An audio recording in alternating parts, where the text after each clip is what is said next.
त्यांना मोठं झुकतं माप देण्याचा प्रयत्न सरकारने केलेला आहे। आणि आम्ही ज्यावेळेला आंदोलनं करत होतो, आम्ही कधी काही उलटसुलट बोललो की आमच्यावर केसेस करत होते, आम्हाला ताबडतोब जेलमध्ये टाकत होते।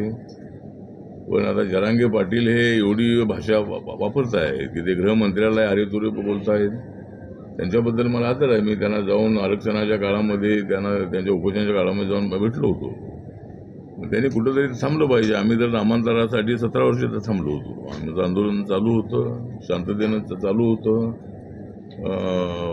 परंतु आता आंदोलनाची आवश्यकता नसतानाही पुन्हा ते सरकारला धमकी देत आहे, हे झालंच पाहिजे, हे केलंच पाहिजे अशा पद्धतीनं। आणि सरकारने हे केलेलं आहे। त्यांचं ऐकून एक दिवसाचं अधिवेशन ठेवलं आणि मराठा समाजाला 10% आरक्षण देण्याचा निर्णय झालेला आहे।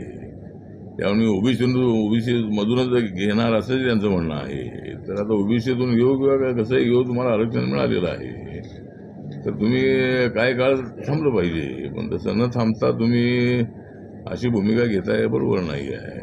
आणि मी देवेंद्र फडणवीसचा माणूस आहे असं ते म्हणतायत, हो गोष्ट खरी आहे। मी देवेंद्र फडणवीस यांचा माणूस आहे। त्यांनी काही मला सांगितलं असं नाही आहे। त्यांनी मला काही कधी फोनही केला नाही की तुम्ही जरांगेच्या बद्दल असं बोला। मी त्यांच्या विरोधामध्ये कधी बोललेलो नाही आहे। त्यांच्याबद्दल मला आदर आहे। त्यांनी मराठा समाजाला खडबडून जागं घेण्याचं काम केलेलं आहे। एवढ्या वर्षामध्ये मराठा नेते झाले, कुठल्याही नेत्याला अशा पद्धतीनं समाज जागं करण्यात जमलं नाही।